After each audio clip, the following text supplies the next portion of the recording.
17 years together, all of it a lie. You cheating witch. The rain hammered against the funeral home's windows like bullets against bulletproof glass, which seemed fitting since I felt like I was under siege. My brother Adam lay in that polished mahogany coffin looking more peaceful than he'd been in years, while I sat in the front row wondering how the hell my life had turned into a daytime soap opera. He looked so serene, my wife Cassandra whispered beside me, her perfectly manicured hand squeezing mine with all the warmth of a dead fish. She'd spent 2 hours getting ready for a funeral, 2 hours of makeup, hairstyling, and outfit selection for a dead man who couldn't appreciate the effort. But then again, Cass had always been more concerned with appearances than substance. I'm Nick Harper, 41 years old, and until 3 days ago, I thought I had a pretty good handle on my life. Software engineer, decent marriage, 2 kids who barely tolerated me, and a brother who was my best friend until a heart attack took him at 44. Now I'm sitting here listening to the minister drone on about eternal rest, while my wife checks her phone every 30 seconds. Nick, I need to powder my nose, Cass murmured, standing up in the middle of the eulogy. Several heads turned, and I felt my face burn with embarrassment. She clickety-clacked across the hardwood floor in those ridiculous 5-inch heels, drawing more attention than a fire alarm. My business partner, Greg Stanton, leaned over from the row behind us. I should check on her, make sure she's okay, he said, his voice dripping with fake concern. Greg was one of those guys who thought he was God's gift to women. Designer suits, perfect teeth, and the kind of confidence that came from never having to work for anything in his life. She's fine, I muttered, but Greg was already standing up, smoothing down his $2,000 suit jacket. Something twisted in my gut as I watched him follow the same path Cass had taken toward the back of the funeral home. The minister kept talking about Adam's life, his accomplishments, his love for family. All true, but he was missing the most important part. Adam was the only person who'd ever really understood me.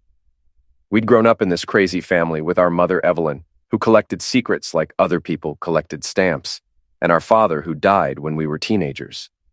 Adam had been my anchor, my voice of reason, A burst of laughter from somewhere in the back of the building cut through my thoughts. Not the kind of laughter you'd expect at a funeral. This was different, intimate, familiar. I turned around, scanning the rows of mourners. My mother sat 3 rows back, her silver hair perfectly coiffed despite the rain, her face a mask of dignified grief. My kids, Zoe and Max, were in the row behind her, both staring at their phones like the secrets of the universe were hidden in their screens. 17 and 15, respectively, and both of them treated me like I was some kind of embarrassing relative they had to tolerate at family gatherings. But no Cass, no Greg. Another sound drifted from the back, a soft thud, like something bumping against a wall. Then silence. The minister finished his eulogy and invited people to share memories of Adam. Mrs. Patterson from down the street stood up and talked about how Adam had helped her fix her fence last summer. My old college roommate Dave shared a story about Adam's terrible cooking skills. Normal funeral stuff, except I couldn't concentrate on any of it because my wife and business partner had been gone for 20 minutes. I stood up, ignoring the questioning look from my mother, and walked toward the back of the funeral home. The building was old, probably built in the 1920s, with long hallways that stretched toward the business offices and preparation rooms. Most people wouldn't venture back there during a service, which made it the perfect place for a private conversation, or something else entirely. I followed the hallway past several closed doors, my footsteps muffled by the thick carpet. At the end of the hall, I could see lights spilling out from under a door marked "Private Staff Only." As I got closer, I could hear voices. Cass's voice, breathy and excited, in a way I hadn't heard in years. "We can't keep doing this," she was saying. "Someone's going to notice." "Let them notice," Greg's voice responded. "I'm tired of pretending." I pressed myself against the wall next to the door, my heart hammering so hard I was sure they could hear it through the walls. This couldn't be happening. Not here. Not at my brother's funeral. "What about Nick?" Cass asked. "What about him? He's clueless. He's always been clueless." The sound that came next made my stomach drop through the floor. It was unmistakable, the kind of sound that meant clothes were coming off and boundaries were being crossed. At my brother's funeral, while I was sitting 30 feet away listening to people talk about what a good man Adam had been, my wife was screwing my business partner in a storage room. I should have walked away. I should have gone back to my seat, pretended I hadn't heard anything, dealt with it later like a rational adult. Instead, I turned the doorknob and pushed the door open. The scene that greeted me was like something out of a bad movie. Cass was pressed up against a filing cabinet, her black funeral dress hiked up around her waist, while Greg stood behind her with his pants around his ankles. They both froze when they saw me, their faces shifting from passion to panic in about half a second. "Nick!" Cass gasped, pushing Greg away and yanking her dress down. "It's not what it looks like." I stared at them for what felt like an hour, but was probably only 10 seconds. Greg was fumbling with his belt, his face red as a tomato, while Cass tried to fix her hair and makeup. The room smelled like Zex and betrayal, and I felt something inside me break apart like glass hitting concrete. "Really?" I said, surprised by how calm my voice sounded. "Because it looks like you're having Zex with my business partner at my brother's funeral." "Nick, let me explain," Greg started, but I held up my hand to stop him. "Explain what? That you've been screwing my wife? That you thought a funeral was the perfect romantic getaway? That you're both such incredible pieces of crap that you couldn't wait until we got home?" Cass's face went from embarrassed to angry in record time. "Don't you dare talk to me like that. You have no idea what I've been going through." "What you've been going through?" I laughed, and it sounded crazy even to me. "My brother just died, Cass. My brother, and you're back here playing hide the salami with Captain America." "Your brother's been dead for 3 days?" she snapped. "Life goes on, Nick. Some of us don't have the luxury of wallowing in self-pity forever." That's when I lost it. Not in a violent way. I'm not that kind of guy. But in a loud, public, spectacular way that would probably make the local news. I started yelling, really yelling about betrayal and respect and what kind of people have affairs at funerals. Cass started yelling back about how I'd been neglecting her and how Greg understood her in ways I never could. Greg tried to play peacemaker, which just made me angrier. Within minutes, half the funeral home was crowded around the doorway, watching the Harper family melt down with the kind of fascination people usually reserved for car accidents. My mother pushed through the crowd, took one look at the situation and hissed, "Not here. Not now." But it was too late for damage control. Cass straightened her dress, looked me right in the eye, and said the words that would haunt me for months. "You're pathetic, Nick. You always have been. At least Greg knows how to make a woman feel alive." Then she walked out, her heels clicking against the floor like gunshots, leaving me standing in a storage room surrounded by 50 people who just watched my marriage explode in real time. Greg lingered for a moment, straightening his tie. "Nick, I'm sorry you had to find out this way." "Get out," I said quietly. "We should talk about this later. Figure out what this means for the business. Get out." He left, and gradually the crowd dispersed, people whispering and shaking their heads as they returned to their seats. My mother stayed, her face a mixture of disappointment and something that looked almost like pity. "How long have you known?" I asked her. "Known what?" "Don't play games with me, Mom. How long?" She sighed, suddenly looking every one of her 65 years. "I suspected something a few months ago. The way they looked at each other, the way she talked about him. But I hoped I was wrong. Why didn't you tell me? What was I supposed to say? Nick, I think your wife is cheating on you with your best friend? You would have accused me of stirring up trouble." She was right, and we both knew it. I would have defended Cass, made excuses, convinced myself that my mother was just being paranoid. Because that's what you do when you love someone. You give them the benefit of the doubt, even when the doubt is screaming at you from every direction. "What happens now?" I asked. My mother put her hand on my shoulder, and for the first time since Adam died, I felt like someone actually cared about what happened to me. "Now you bury your brother," she said, "and then you figure out what kind of man you want to be." 3 months later, I was sitting in a courtroom that smelled like old wood and broken dreams, watching my life get dissected by lawyers who charged more per hour than I made in a week. Cass sat at the plaintiff's table, looking like she was attending a charity luncheon instead of a divorce proceeding, her blonde hair styled in perfect waves, and her makeup applied with surgical precision. Her attorney, a shark named Patricia Valdez who probably ate wounded husbands for breakfast, was explaining to the judge why Cass deserved to keep our $4 million Manhattan mansion. "Your Honor, my client has been the primary caretaker of the family home for 15 years. She's invested countless hours and significant emotional energy into making it a sanctuary for her children. To force her to sell now would be devastating, not just financially, but emotionally." My lawyer, a decent guy named Tom Bradley, who I could actually afford, stood up to respond. Your Honor, Mr. Harper contributed equally to the purchase and maintenance of that home. His name is on the deed, and he has just as much right to— Objection, Valdez interrupted. Mrs. Harper's contributions to the household go far beyond financial. She sacrificed her career to raise their children and maintain their home. I wanted to laugh.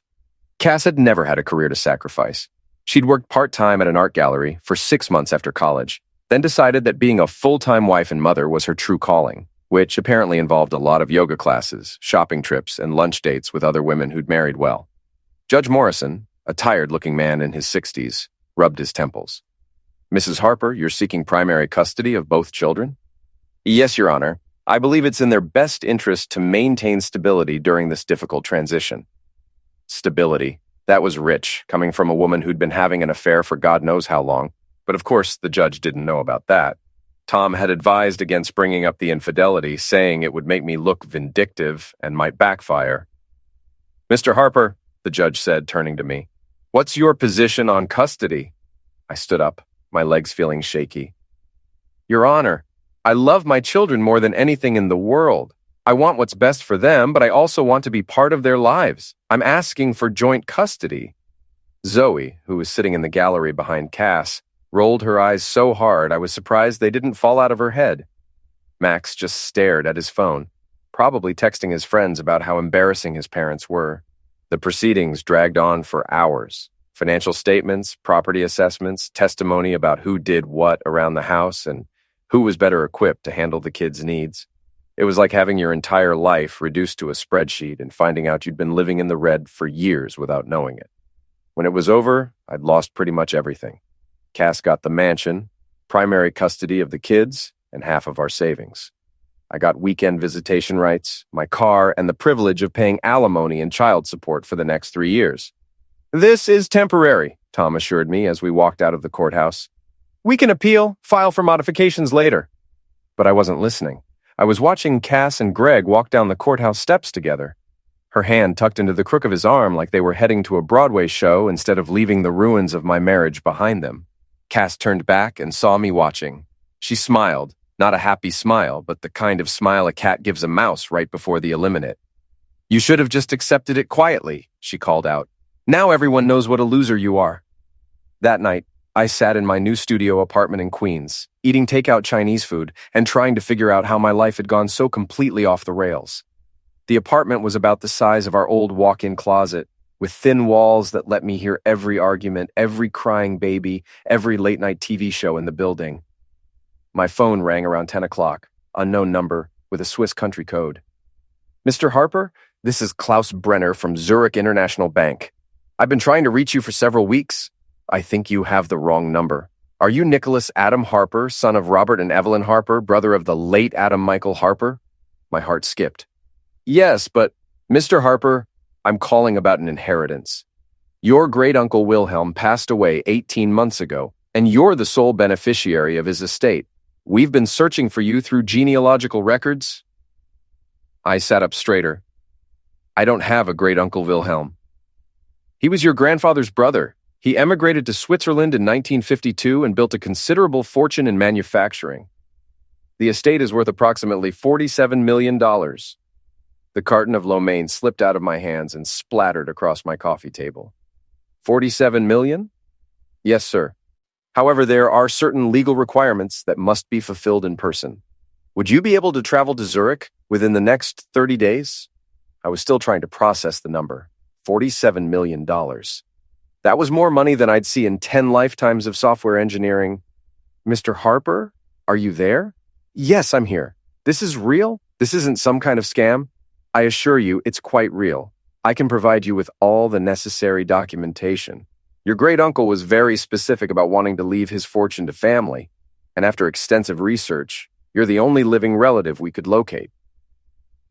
After I hung up, I sat in my tiny apartment staring at the wall for about an hour. $47 million. Enough money to buy 10 houses like the one Cass had just stolen from me. Enough money to hire the best lawyers in the country and fight for my kids. Enough money to... My phone rang again. This time it was my mother. Nick, I just got off the phone with Cass. She said you're planning some kind of revenge scheme involving money from Switzerland. How does she know about that? She said Greg saw you talking to someone on the phone and you mentioned Switzerland and a lot of money. She's already called her lawyer. Of course she had. Cass had always been like a bloodhound when it came to sniffing out financial opportunities. She'd probably had Greg following me around since the divorce was finalized. Mom, did Dad ever mention having an uncle named Wilhelm? There was a long pause. Wilhelm was your grandfather's brother. They had a falling out before the war, and Wilhelm left for Europe. We never heard from him again. Your father always wondered what happened to him. Well, apparently he got rich and died. How rich? I told her about the phone call, and she was quiet for so long I thought the line had gone dead. Nick, she finally said, be very careful. That much money changes people. It makes them do things they never thought they'd do. It's not going to change me. I'm not talking about you. 3 days later, I was on a plane to Zurich, trying to ignore the fact that the guy in the seat next to me looked like he could bench press a small car. He'd been on the same flight from New York, and I'd noticed him watching me in the airport. Probably nothing, but after 15 years of marriage to a woman who planned 3 moves ahead in every conversation, I'd learned to trust my paranoid instincts. The meeting at Zurich International Bank was surreal. Klaus Brenner was exactly what you'd expect from a Swiss banker, impeccably dressed, precisely polite, and efficient to the point of being robotic. He led me through a maze of paperwork that proved I was who I said I was, and that Wilhelm Harper had indeed left me everything he owned. Your great-uncle was quite specific about his wishes, Brenner explained as we sat in his office overlooking Lake Zurich. He wanted his fortune to go to someone who would use it wisely, not squander it on frivolous pursuits. What kind of business was he in? Manufacturing, primarily precision instruments for the medical industry. He built the company from nothing after the war and sold it for a considerable sum in 1998. Since then, the money has been carefully invested. Brenner slid a portfolio across his desk. The estate includes liquid assets, real estate holdings in 3 countries, and a collection of vintage automobiles. Everything is detailed in these documents. I flipped through the pages trying to wrap my head around the numbers. 47 million was just the beginning. There were properties worth millions more, investment accounts that generated more income in a month than I'd made in a year. There is one condition, Brenner said. Your great-uncle was very concerned about family legacy. He wanted to ensure that his fortune would benefit future generations, not just the immediate heir. What kind of condition? You must establish a family trust within 6 months. The trust will provide for your children's education and future needs, but the principal amount cannot be touched, except in cases of genuine emergency. I thought about Zoe and Max, who barely spoke to me anymore except to complain about their weekend visitation schedule. Maybe this was a chance to give them something better than a broken home and parents who couldn't be in the same room without lawyers present. That sounds reasonable. Excellent. I'll begin the transfer process immediately. However, I should warn you, your ex-wife's attorney has already contacted our legal department, claiming that this inheritance should be considered marital property subject to division. My blood pressure spiked. The divorce was finalized 3 days ago. Yes, but she's arguing that you knew about the inheritance during the marriage and deliberately concealed it to avoid sharing it with her. That's impossible. I didn't know Wilhelm existed until you called me.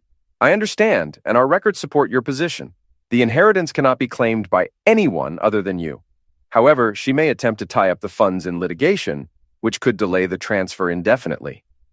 I left the bank with a cashier's check for $5 million. A small portion of the total estate that Brenner had been authorized to release immediately. The rest would be transferred once all the legal paperwork was completed, assuming Cass didn't find a way to screw it up. Walking through downtown Zurich with $5 million in my jacket pocket felt like being in a dream. 6 months ago, I'd been a middle-class software engineer with a mortgage and a 401k. Now I was rich enough to buy my own small country. That's when I noticed the guy from the airplane again.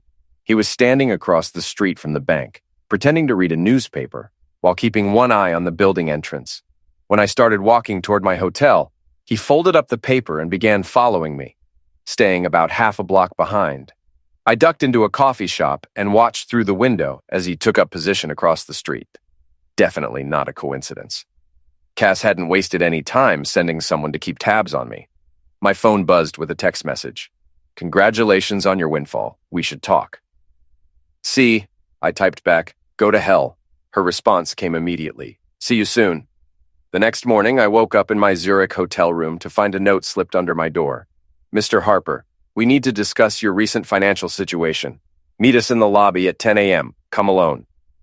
It wasn't signed, but I had a pretty good idea who'd sent it. The muscle-bound guy from the airplane had apparently brought friends. I called Klaus Brenner at the bank. I think my ex-wife hired some people to follow me. That's not uncommon in cases involving large inheritances. Are you in any immediate danger? I don't know. They want to meet with me this morning. I would advise against that. These situations can escalate quickly.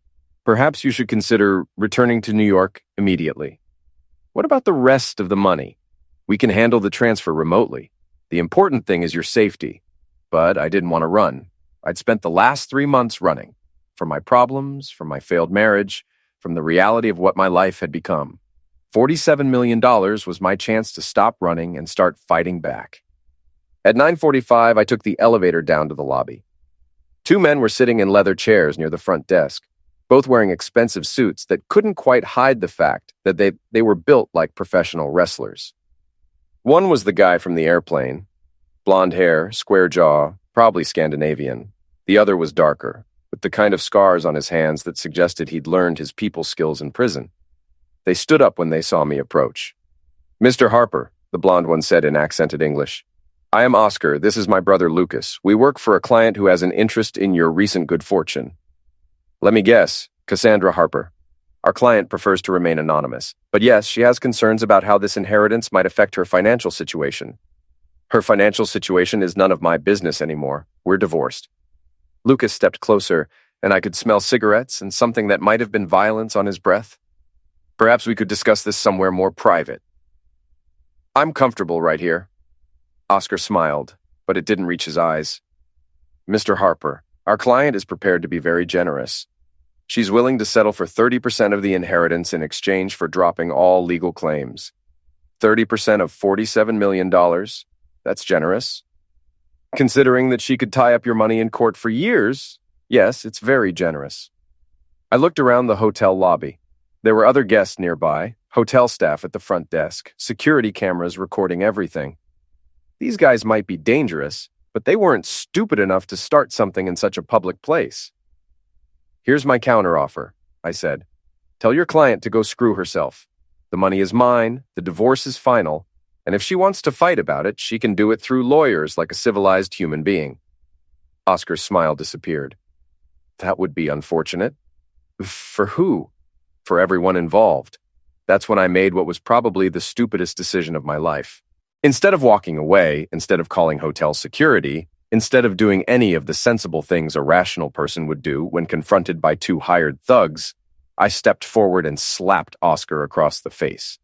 It wasn't a hard slap, more like the kind of thing you'd see in an old movie when someone was being hysterical. But it had the desired effect. Oscar's face went bright red. Several hotel guests turned to stare, and Lucas looked like he was about to commit homicide. You want to threaten me? I said loudly enough for everyone in the lobby to hear. In a public hotel? With witnesses and security cameras? Go ahead, see what happens. Oscar touched his cheek where I'd slapped him, his eyes promising all kinds of unpleasant things. But he was smart enough to realize that knocking up an American tourist in the lobby of a 5-star hotel would probably end badly for everyone involved. This isn't over, he said quietly. Yes, it is. Because I'm calling the police right now and having you both arrested for maltreatment and threatening behavior. Then I'm calling the American embassy and filing a complaint. Then I'm calling every newspaper in Zurich and telling them about the 2 thugs who tried to shake down an American businessman. I pulled out my phone and started dialing. I had no idea what the number for Swiss police was, but they didn't know that. Oscar and Lucas exchanged a look, then turned and walked out of the hotel without another word. I watched them go, my hands shaking with adrenaline, and the sudden realization that I'd just confronted 2 professional criminals with nothing but attitude and a really expensive hotel lobby. The desk clerk approached me cautiously. Sir, is everything all right? Everything's fine, but I'd like to check out immediately and arrange transportation to the airport. Of course. Will you be needing assistance with luggage? Just 1 bag. And could you call ahead to make sure there's security at the airport? I may have some people following me.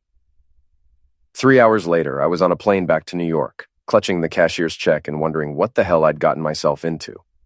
Somewhere over the Atlantic, it occurred to me that I'd just declared war on my ex-wife, and she had a lot more experience with fighting dirty than I did. But I also had something I'd never had before: enough money to fight back. When I landed at JFK, there was a voicemail waiting from Tom Bradley, my divorce attorney. "Nick, call me as soon as you get this. Cass has filed an emergency motion claiming you're hiding assets. She wants the court to freeze all your accounts until there's a full financial disclosure. The hearing is tomorrow morning." I called him back from the taxi. "Can she do that?" "She can try. But if you can prove the inheritance came after the divorce was finalized, she doesn't have a legal claim to it." "What if she claims I knew about it beforehand?" "Then we'll need to prove you didn't. Do you have documentation showing when you first learned about the inheritance?" "Phone records, bank records, everything. Klaus Brenner can testify that they'd been looking for me for months and only found me after the divorce." "Good. Bring everything to my office first thing in the morning. And Nick, don't do anything stupid. I know you're angry, but don't give her ammunition to use against you." Too late for that advice. I'd already slapped one of her hired thugs and declared war in a Swiss hotel lobby. But Tom didn't need to know about that yet. That night, I sat in my tiny Queens apartment looking at the cashier's check and thinking about what my mother had said. Money changes people. It makes them do things they never thought they'd do. She was right, but not in the way she'd meant. The money wasn't changing me. It was revealing who I'd always been underneath the nice guy exterior. For 15 years, I'd been the accommodating husband, the understanding father, the reliable business partner.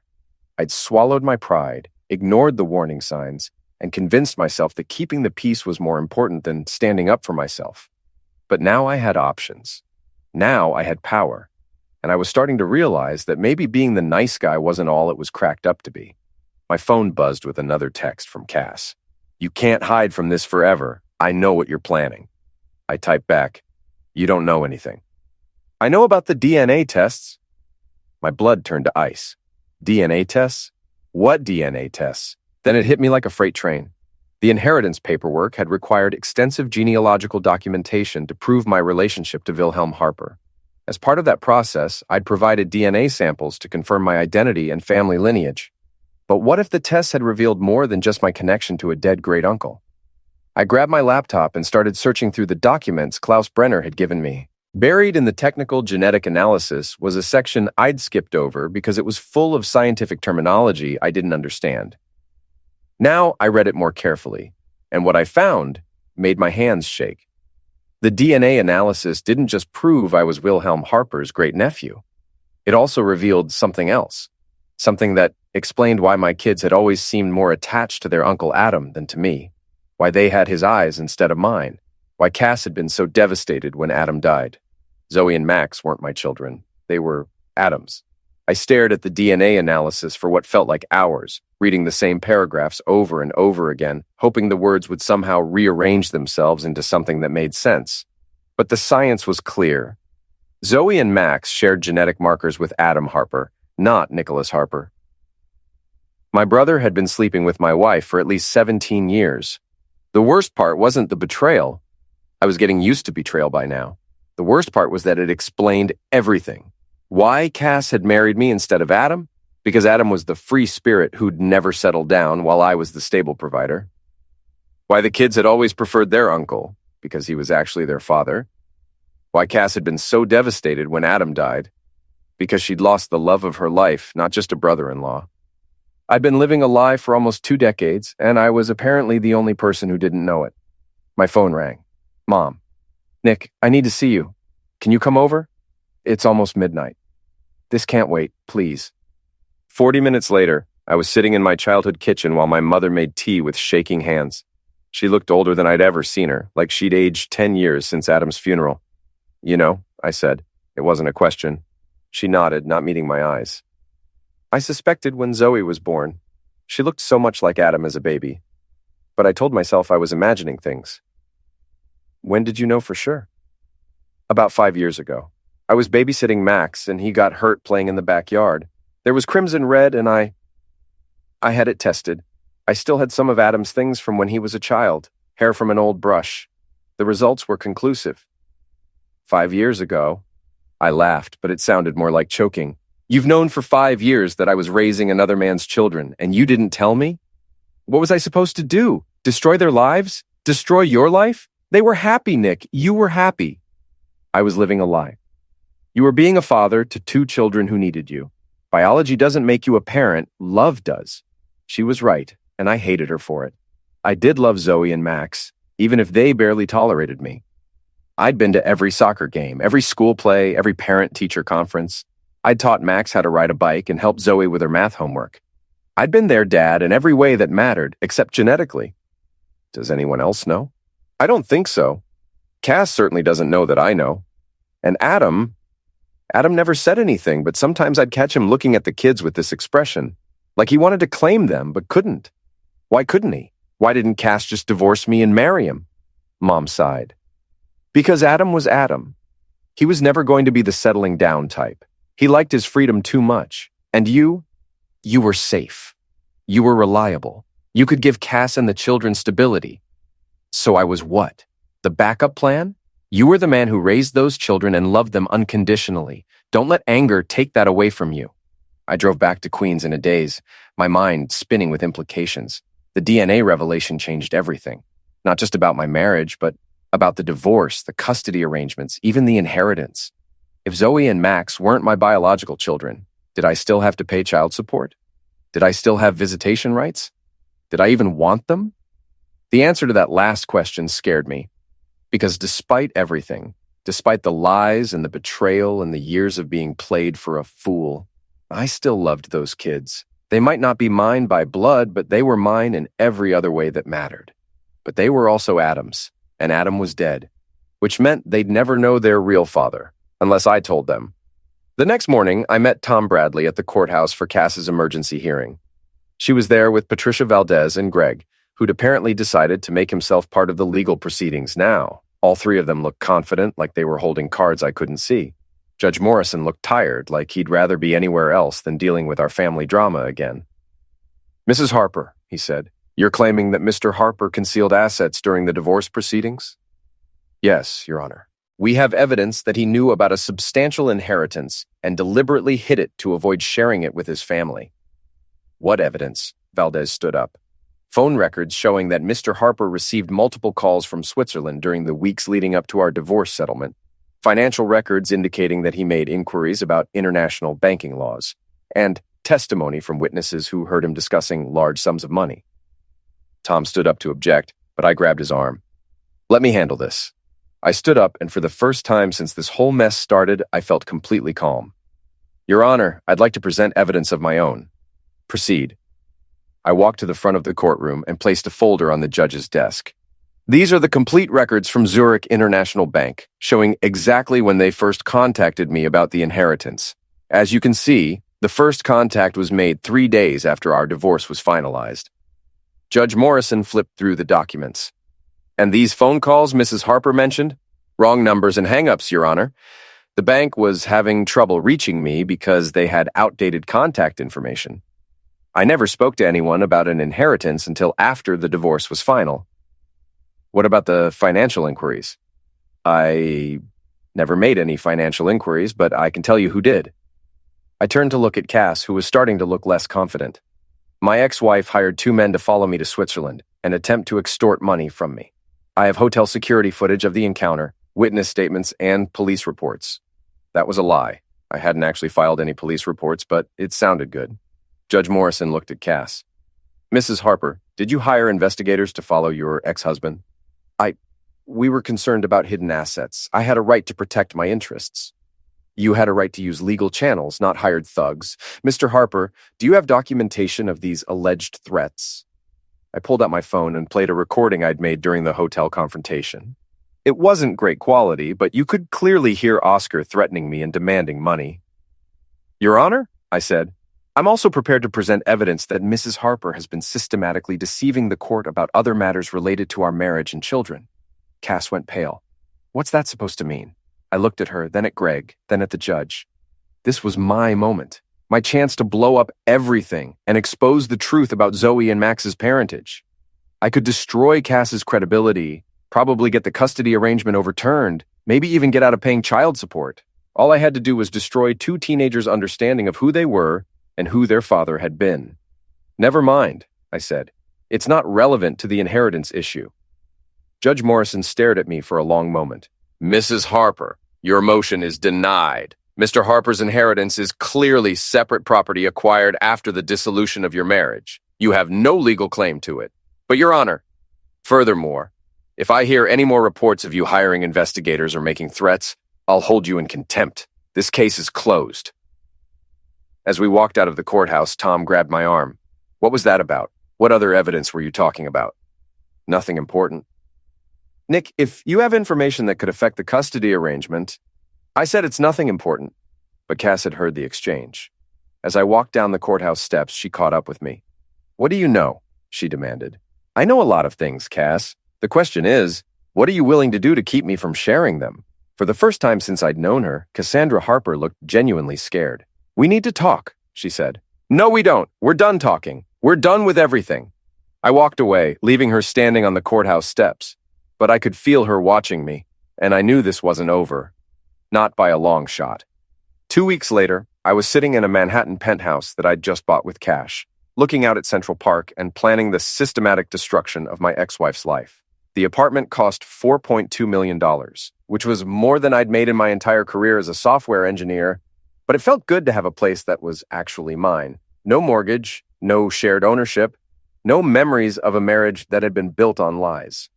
I'd also hired a private investigator named Sarah Chen, a former NYPD detective who specialized in what she called comprehensive background research.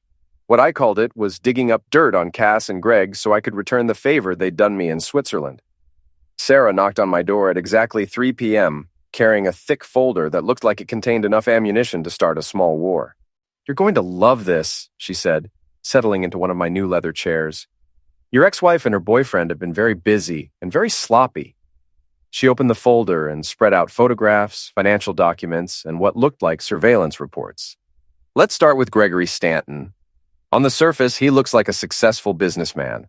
Nice apartment, expensive car, designer suits, but dig a little deeper and you find some interesting problems.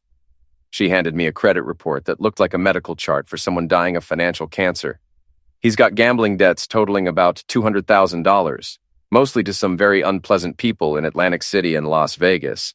He's been making minimum payments, but the interest is eliminating him. How is he affording his lifestyle? That's where it gets interesting.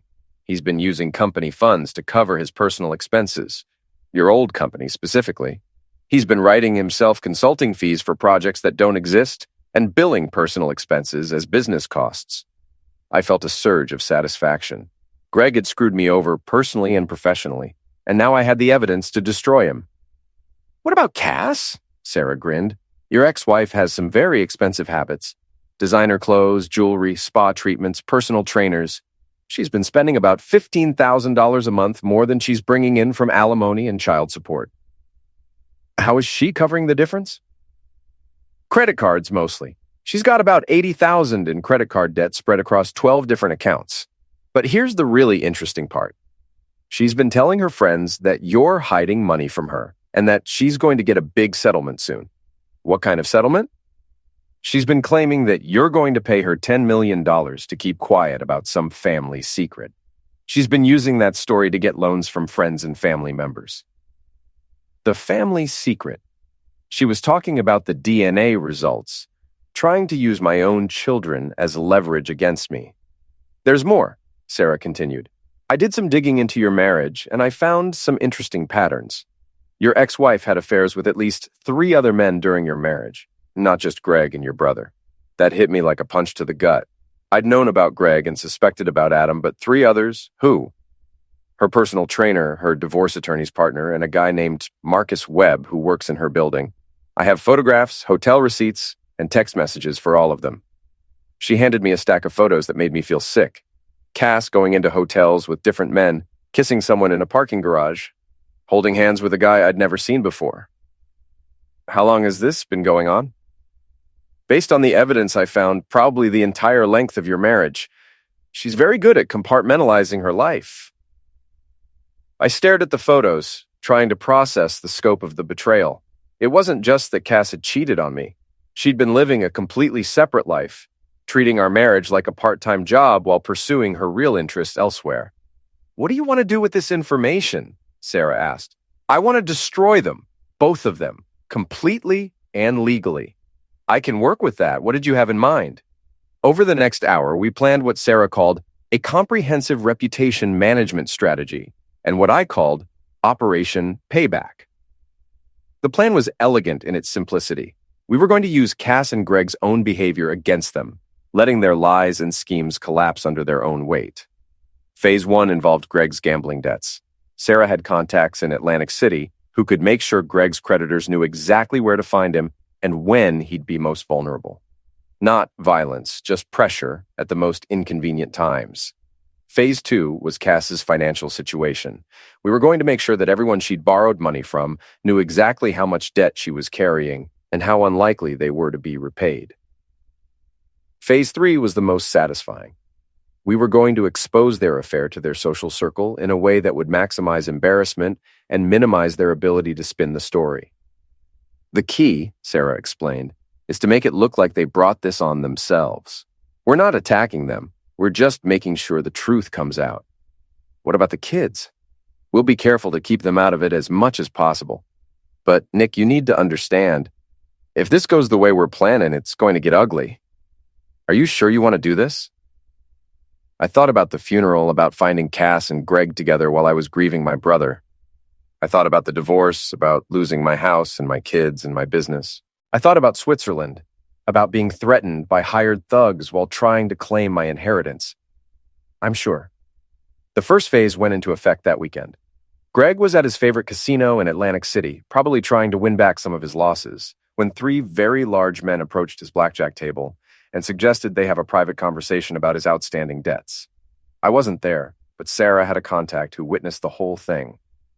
Greg apparently tried to play it cool, claiming he was good for the money, but the men weren't interested in excuses. They escorted him to a back room and explained that his payment schedule was being accelerated. Greg left the casino that night looking like he'd aged 10 years, and, according to Sarah's surveillance, he drove straight to Cass's house. Phase 2 launched on Monday morning. Sarah had compiled a detailed financial report on Cass's spending habits and debt situation, and she made sure copies found their way to everyone Cass had borrowed money from. Her mother, her sister, 3 close friends, and 2 ex-boyfriends all received anonymous packages containing credit reports, bank statements, and documentation of Cass's lies about the inheritance settlement.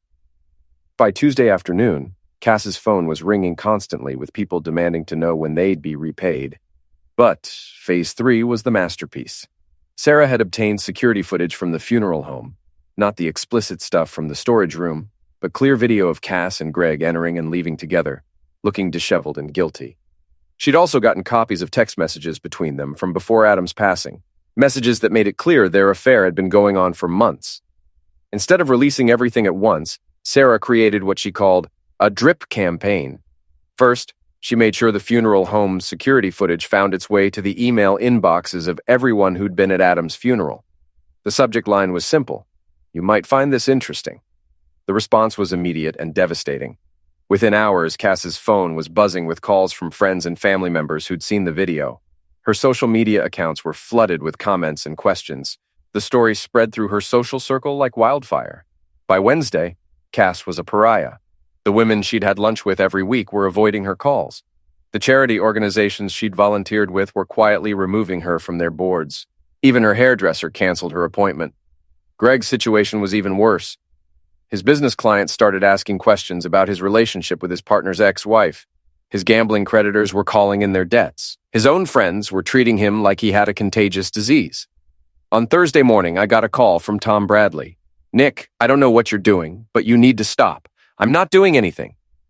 Cass's lawyer called me. "She's claiming you're orchestrating some kind of maltreatment campaign against her and Greg."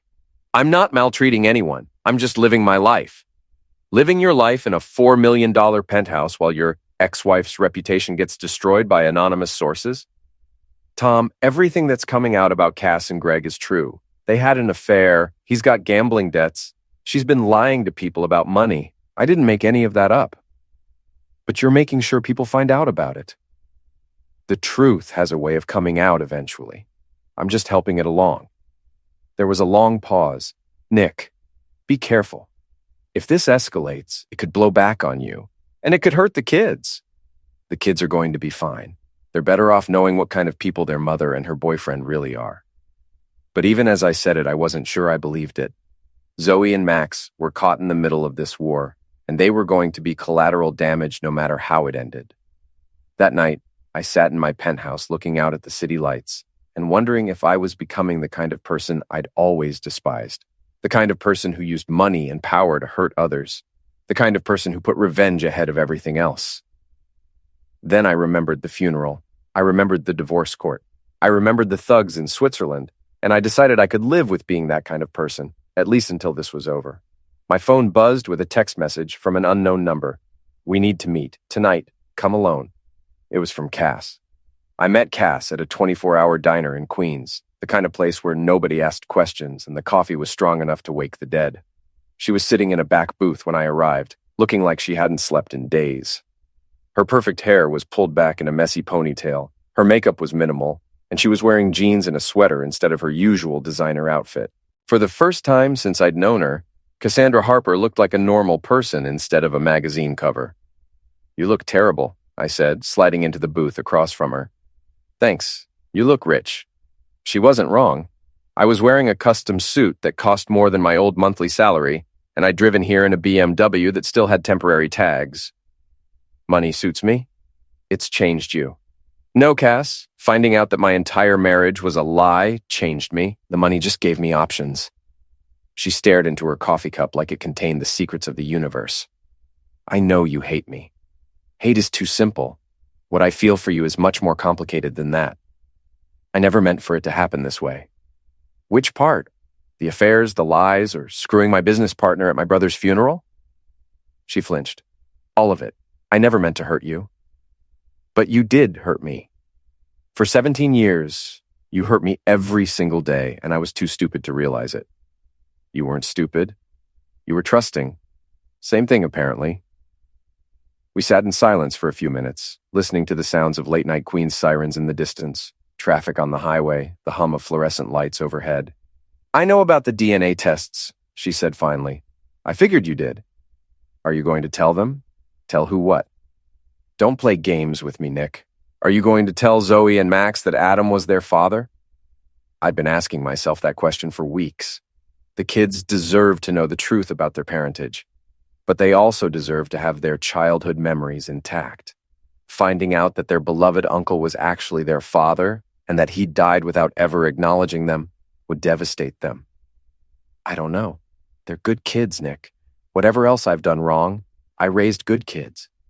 We raised good kids. I was there too, remember? Every soccer game, every school play, every parent-teacher conference.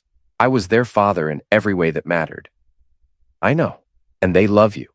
Do they? Because lately it feels like they can barely stand to be in the same room with me. They're teenagers. They barely stand to be in the same room with anyone. But yes, they love you. You're the only father they've ever known, but not their real father. Real isn't about biology, Nick. Real is about showing up. Real is about being there when they need you. Real is about loving them even when they're being impossible. She was right, and I hated that she was right. Despite everything she'd done, despite all the lies and betrayals, Cass understood something about family that I was still struggling with. "What do you want from me?" I asked. "I want you to stop. The maltreatment, the private investigators, the systematic destruction of my life. I want you to stop." "Why should I?" "Because it's not just hurting me. It's hurting Greg. It's hurting the kids. It's hurting everyone around us, and it's turning you into someone you don't want to be." "How do you know who I want to be?" "Because I lived with you for 15 years. You're not a cruel person, Nick. You're not someone who uses power to hurt people. At least you weren't." Maybe that was the problem. Maybe I should have been cruel from the beginning. Maybe if I'd been willing to fight for what was mine, we wouldn't be sitting here. Or maybe we would have destroyed each other years ago. She reached across the table and put her hand on mine. It was the first time she touched me voluntarily in months. "I'm sorry," she said, "for all of it, for the affairs, for the lies, for taking advantage of your trust. I'm sorry I hurt you, and I'm sorry I made you into someone who wants to hurt me back." Sorry doesn't fix anything. No, it doesn't, but it's all I have. I looked at her hand on mine, remembering when that touch had meant something. When I'd believed that she loved me, that we were building a life together, that the promises we'd made actually mattered. I can't just forget what you did. I'm not asking you to forget. I'm asking you to forgive. Not for my sake, but for yours. And for the kids. The kids who aren't actually mine. The kids who will always be yours, no matter what any DNA test says. I pulled my hand away. It's too late, Cass. I've already set things in motion that I can't stop. What things? Before I could answer, my phone buzzed with a text from Sarah Chen. Phase 4 is a go. Check your email. Phase 4 was the nuclear option, releasing Greg's financial records to his business clients and the IRS, along with evidence of his embezzlement from our old company. It would destroy his career and probably land him in prison. I have to go, I said, standing up. Nick, please. Whatever you're planning, don't do it. It won't make you feel better, and it won't change what happened between us. Maybe not. But it'll make sure you and Greg pay for what you did. I left her sitting in the diner and drove back to Manhattan, my phone buzzing constantly with updates from Sarah. Greg's clients had received the financial documents. His creditors had been given his current address and work schedule. The IRS had been tipped off about his tax evasion. By morning, Greg's life would be in ruins. But as I sat in my penthouse that night, looking out at the city lights and thinking about Cass's words, I realized she was right about one thing. Revenge wasn't making me feel better. It was making me feel empty. I'd gotten everything I'd wanted. I was rich, I was powerful, and my enemies were suffering. But I was also alone, estranged from my kids, and turning into the kind of person who destroyed lives for sport. My phone rang. It was Zoe. Dad, I need to talk to you. What's wrong? Can you come pick me up? I'm at Mom's house, but I don't want to be here anymore. What happened? Can you come get me, please? 20 minutes later, I was parked outside the house that used to be mine, watching Zoe walk down the front steps with a suitcase in her hand. She got in the car without saying anything, and we drove in silence for several blocks. Mom's been crying all day, she finally said. I'm sorry to hear that. She says you're trying to destroy her life. It's complicated. She also says that you and her are getting divorced because she made some mistakes, but that you're making bigger mistakes now. I glanced at her in the rearview mirror. At 17, Zoe looked more like Adam than ever. The same dark hair, the same intelligent eyes, the same stubborn chin. What do you think? I think adults are stupid and you're all making everything worse for everyone. You're probably right. Are you really rich now? Yeah, I'm really rich. Cool. Can I have a car? Despite everything, I laughed. We'll talk about it. Dad, I know you and Mom hate each other now, but I still love you both. And I don't want you to become someone I can't love anymore. Her words hit me harder than anything Cass had said in the diner. I was becoming someone my own daughter might not be able to love anymore. That night, with Zoe asleep in the guest room of my penthouse, I called Sarah Chen. I want to call off Phase 4. It's too late. The information is already out there. Then I want to call off everything else. No more maltreatment, no more investigations, no more revenge. Nick, are you sure? We've got them on the ropes. A few more weeks and they'll be completely destroyed. I'm sure. Send me your final bill and close the case. What changed your mind? I looked toward the guest room where my daughter was sleeping, the daughter who might not be mine biologically, but was mine in every other way that mattered. I remembered who I used to be, I said, and I decided I liked that person better. The next morning, Greg Stanton was arrested at his office on charges of embezzlement and tax evasion. His business was shut down, his assets were frozen, and his face was on the front page of the financial section. Cass called me that afternoon, sobbing. They arrested Greg. His lawyer says he might go to prison for 10 years. I'm sorry. Are you? Are you really sorry, or is this what you wanted all along? It's what I thought I wanted. Now I'm not so sure. Can you help him? You have money now, you have influence. Can you do something? Why would I help the man who destroyed my marriage? Because he's the father of your children's half-siblings. Because he's a human being who made mistakes. Because you're better than this. She was asking me to save the man who'd betrayed me, to use my newfound wealth and power to help my enemy. It was the kind of thing the old Nick Harper would have done without question. The question was, who was I now? I'll see what I can do, I said. And for the first time in months, I felt like myself again.